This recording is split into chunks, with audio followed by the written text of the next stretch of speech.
प्रणाम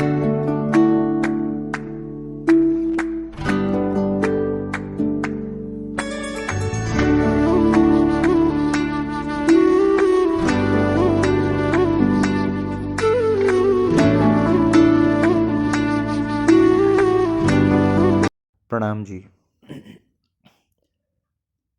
एक प्रश्न जो इस फरवरी महीने में हर बार आता है और नवयुवकों द्वारा ये प्रश्न किया जाता है कि जो आज की परिस्थितियों में नवयुवकों द्वारा वैलेंटाइंस डे मनाया जाता है, उसका हमारे जीवन में क्या महत्व है। यद्यपि भारतीय संस्कृति के अनुसार ऐसा कोई भी त्यौहार नहीं है जिसका नाम वैलेंटाइंस डे हो।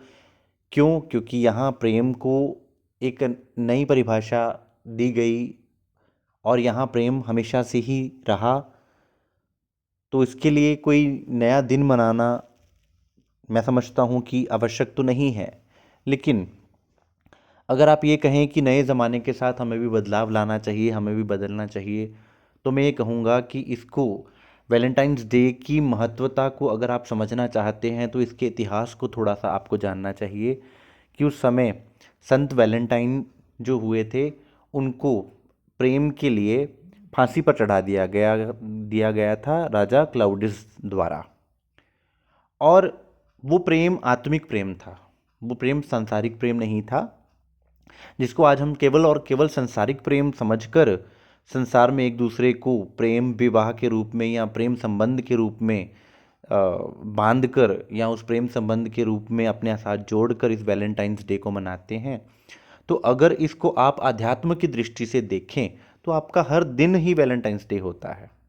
अगर वो प्रेम आपका परमात्मा के प्रति हो तो वो आपका असल वैलेंटाइंस डे कहा जाएगा।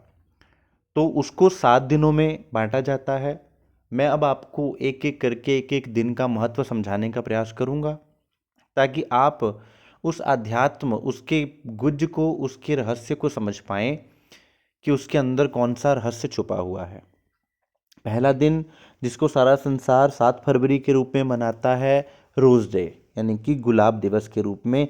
इस दिन संसार के प्रेम करने वाले एक दूसरे को फूल भेंट करके अपने प्रेम का प्रकटीकरण करते हैं। तो फूल ऐसा नहीं कि पहली बार अपने आराध्य, अपने इष्ट, अपने प्रेमास्पद को अर्पित किया जाता है। भारतीय संस्कृति में अपने इष्ट, अपने आराध्य के चरण कमलों में पुष्प अर्पण करना हमारी संस्कृति रही है। और जब परमात्मा के चरणों में आप पुष्प को अर्पण करते हो तो वो पुष्प कौन सा होगा? वो यहाँ संसार का पुष्प ना होगा, वो पुष्प होगा समर्पण का, वो पुष्प होगा भक्ति का। और क्योंकि अगर आप संसार के पुष्प तोड़ेंगे तो ये तो कुदरत का भी नुकसान होगा, पहली बात ये। दूसरी बात, जब आप अपनी भक्ति और समर्पण के पुष्प उनके चरणों में समर्पण करेंगे तो उसका आपको आध्यात्मिक लाभ प्राप्त होगा। तो अगर आप गुलाब की भी बात करें तो गुलाब में गुलाब का रंग होता है, लाल रंग के गुलाब दिए जाते हैं इस दिन। उस गुलाब में खुशबू भी होती है, उसमें पत्तियां होती हैं, हरे रंग की पत्तियां होती हैं और उसमें उस फूल में कांटे भी होते हैं। अगर आप सूक्ष्म दृष्टि से देखें तो वो गुलाब अपने आप में ही आपको अध्यात्म की तरफ ले चलेगा। जैसा कि मैं हमेशा कहता हूँ कि आप जब भी कोई भी कार्य करें तो जागृत होकर करें।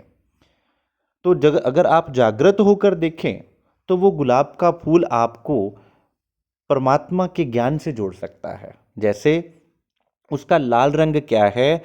परमात्मा के प्रेम की गहराई ही वो लाल रंग है जो आपको परमात्मा से जोड़े रखती है। और उस पुष्प की खुशबू जो है वो आपको अंदर से भर देती है। जैसे आत्मा परमात्मा के प्रेम में मगन होकर उस प्रेम में डूबी रहती है तो उसके अंदर से भी उस प्रेम की ही खुशबू आना प्रारंभ हो जाती है।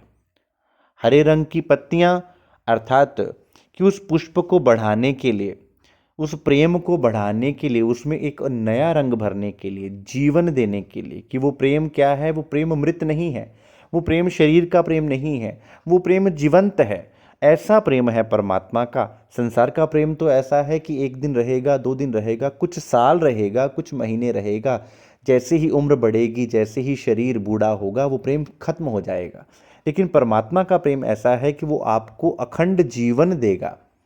आपको अखंड, जब तक आप हैं या आप चले भी जाएं, वो प्रेम आपका, वो नाता आपका परमात्मा से जुड़ा रहेगा।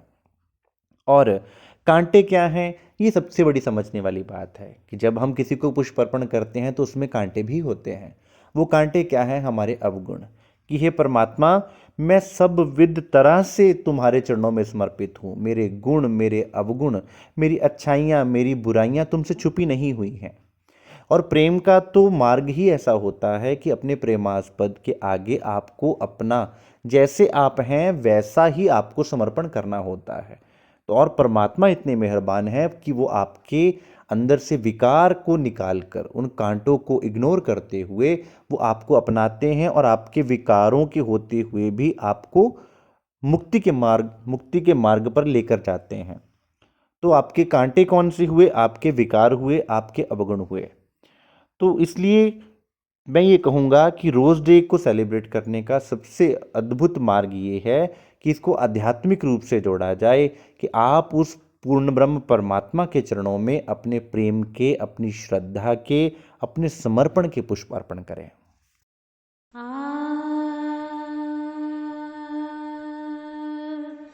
आ